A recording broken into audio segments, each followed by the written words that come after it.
According to psychology, the people you can't stop thinking about, even when you were never officially with them, are often the ones your brain attached to the deepest.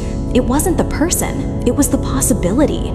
Your mind didn't fall in love with their reality. It fell in love with the version of them that lived inside you, a version that never disappointed you, never ignored you, never walked away.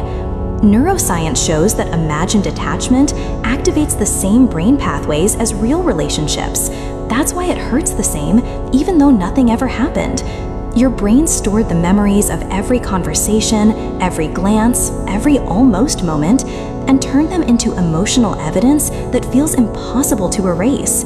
You're not obsessed with them. You're attached to the feeling you thought you finally found.